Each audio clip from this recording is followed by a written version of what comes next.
আসসালামু আলাইকুম, কেমন আছেন সবাই? আশা করি ভালো আছেন।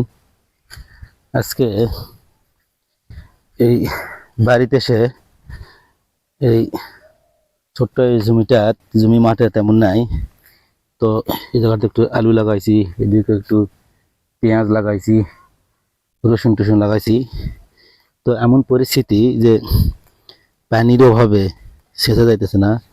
যতদিন আলু লাগাইছি 1 মাস পার হয়ে গেছে, আলুর গাছ কমসে কম আরো বান্ধে দেওয়া হতো, এরকম অবস্থা হতো। কিন্তু এমন পরিস্থিতি যে পানির অভাবে গাছ হচ্ছে না, আর প্রচুর ঘাস। এই জমি 5 বছর যাবৎ এই জায়গা পড়েছিল, মানে আবাদ কেউ করে নাই। আমার এক ভাই ছিল, সে তো মারা গেছে।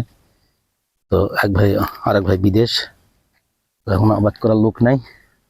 বাধ্যকতা কি করা হলো, পড়েছিল। এখন আসার পরে এরকম ঘাস, আর আমি মানে আইডিয়া করতে পারিনি যে পানির হবে, অভাব হবে। ফট করে আসে আলু দিছি, এখন পানি পাইতাছি না। তো এই হলো পরিস্থিতি। বিদেশ থেকে আসলে যে কোনো জায়গায় কোনো কিছুর ভাव পাওয়া যায় না। তো এই হচ্ছে পরিস্থিতি। মানে হট করে বিদেশ থেকে দেশে আসলে মানে ভালো কিছু করা যায় না, আইডিয়া করা যায় না আসলে কোনটা ভালো, কোনটা মন্দ, কোনটা করলে ভালো হবে, কোনটা করলে মন্দ হবে, এরকম কোনো কিছু পাওয়া যায় না। তো তারপরেও এখন হট করে লাগাইছি। এমন পরিস্থিতি যে জমিটাও চারিদিকে মানুষের জমি, নিচা মাটি, উঁচায় টুচা মাটি, তো ওদিকে মাটি নিচা করছে মানুষের যাতে সিঁচার সমস্যা না হয়। ঠিক আছে, পানি সেচার সমস্যা নাই, যেন মানুষ মাটি কেটে নিচা করছে। এখন আমারটা উঁচা হয়েছে। তো পাশে ওটা আমার ভাইয়ের জমি, ওই পাশে ওটা একটা ভাইয়ের জমি, ওটা হচ্ছে আমার ভাই হচ্ছে শসা লাগাচ্ছে সিঁচার ভাবে। তো মাটিটা একটু নরম মাটি ছিল, বালু মাটি, ঠান্ডা মাটি বিদায় গাছ উঠছে, তবে আরো গাছ বড় হতো। তো একে তো বাড়িতে এসে কোনো জমি নাই, কাজ কামও নাই, দুইয়েতে আবার এই একটা করছি, তো আবার সেটা হচ্ছে পানির অভাব। ঠিক আছে, তো নিয়ত আছে এটার মধ্যে সবসময় শাক সবজি করতে হবে। সবসময় একটা শাক সবজি, কপি, এনচেন, পেঁয়াজ, রসুন, এইসব ফসল করতে হবে। এটা তাহলে মানে বাড়ির জন্য প্রয়োজন। এটা এমন কোনো বেশি বেশি কোনো কাজেও লাগবে না। তার কারণ হচ্ছে ছোট জমি, মাত্র এটা 2-2.5 কাঠা জমি হবে, 3-3.5 শতক জমি হবে, এটা বেশি জমি না। তো এরই ভিতরেই সেটুক করা যায়। ঠিক আছে, যারা বসে থাকা, এখন 6 মাসের ছুটিতে আসছি, এমন অবস্থা যে মনে হয় 6 মাস থাকতে পারবো কিনা, এরকম অবস্থা। তো দেশের সর্ষার শাক, ছোটো ছোটো সর্ষার শাক আসলে ভাজি খেতে ভালো হবে, এই জন্য ছোটোবেলাতেই তুললাম, খুবই অসাধারণ। আর যতদিন সৌদি আরবে ছিলাম, এই শাকসবজিটা খুবই কম খাওয়া হয়েছে, কারণ শাকসবজির দাম এত বেশি যে 5 রিয়ালের শাক কিনলে 5 রিয়ালের শাক কিনলে একজন মানুষের একবার খায় শেষ হয়ে যায়, এমন অবস্থা, এত দাম। ঠিক আছে, তো এই কারণে শাক খাওয়ার উপর খুবই চাহিদা আমার। মাছ গোছ তো আমার একদম মানে পছন্দ হয় না, এমন অবস্থা। সবসময় শাকসবজি ভালো লাগে, কারণ বিদেশে শাকসবজি খুব একটা খাওয়া হয়নি। তো এই পারের বড় বড় সর্ষে শাক ভালো লাগে না আমার। যে মাপের আছে, এই মাপের সর্ষে শাকই হলো খাওয়ার মতো। ঠিক আছে, ওই নানান ধরনের শাকসবজি বিছানো আছে, ওইদিকে শাকসবজি বিছাইছিলাম, সেখানে ওই সাইডে শাকসবজি বিছাইছিলাম, সেগুলাতে হলো আপনার শাকের গাছ খুব একটা হয় নাই, পানির অভাবে। ঠিক আছে, তো চিন্তা ভাবনা করছি 500 মিটার হবে, এর ভিতরে পাইপ কিনবো, 1000, 1000, 1500 লাগবে। প্রয়োজনে পাইপ একটা কিনে বাড়ির থেকে মোটরের পানি নিয়ে চলে আসবো, এরকম চিন্তা ভাবনা করছি।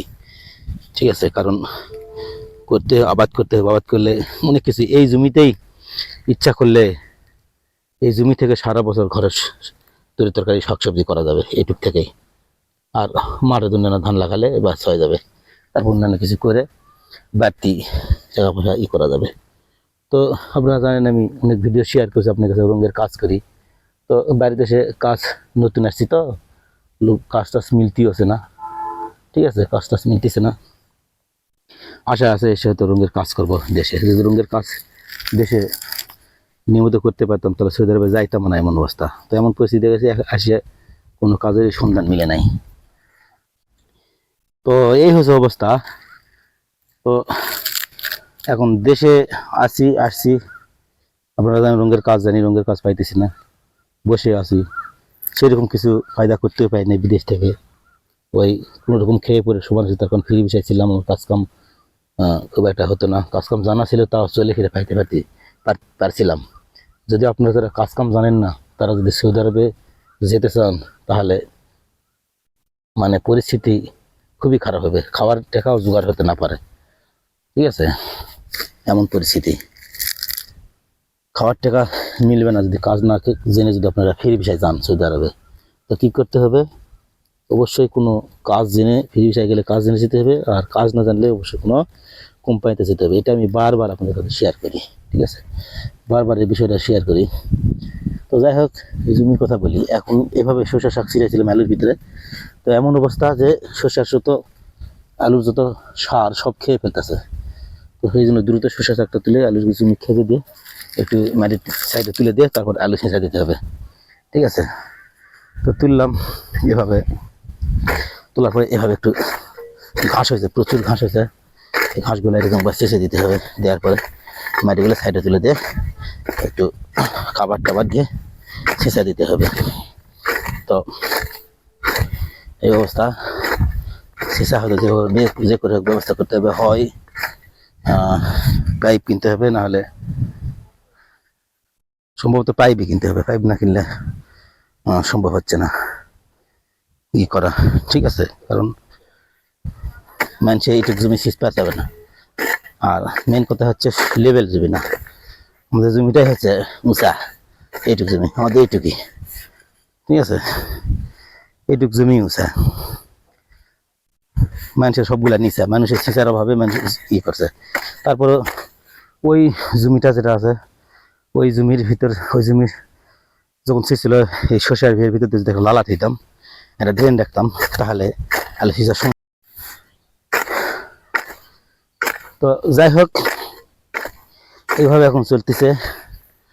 এখন দেখা যাক, আপনারা দোয়া করেন দেশে কতদিন থাকতে পারি। আপনাদের কাছে তো সৌদি আরব থেকে আসার আগে সবার কাছে বলছিলাম যে আপনারা দোয়া করবেন দেশে যেন সেটা ডাল ভাত খেয়ে টিকতে পারি। এখন দেশে এসে যদি কাজকর্ম না হয়, কারণ আমার সেই আর্থিক অবস্থা বেশি ভালো না, জমি জমাও মাঠে নাই বললেই চলে, ঠিক আছে।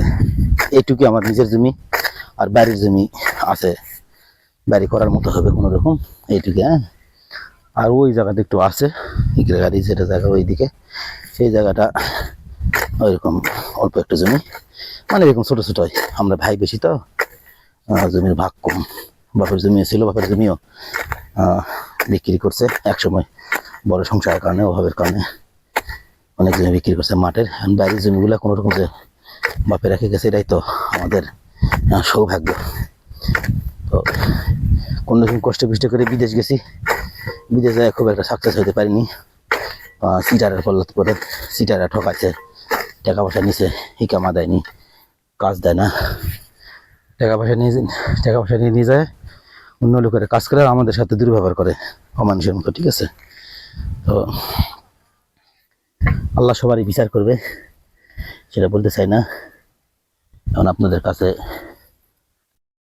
ভিডিও সাপোর্ট করতে চাই, আপনাদের কাছে সাপোর্ট চাই, ভালোবাসা চাই। আপনারা ভালোবাসা দিলে আমরাও ভালোবাসা দেব। একটা কথা আছে না, ফেসবুকে সবাই বলে ভালোবাসা দিলে ভালোবাসা পাওয়া যায়। তো আজকের ভিডিও এই পর্যন্তই। আগামী দিন আবারও কোন ফসল কি লাগাই সেটা অবশ্যই আপনাদের মাঝে শেয়ার করবো। তো সবাই ভালো থাকবেন, সুস্থ থাকবেন।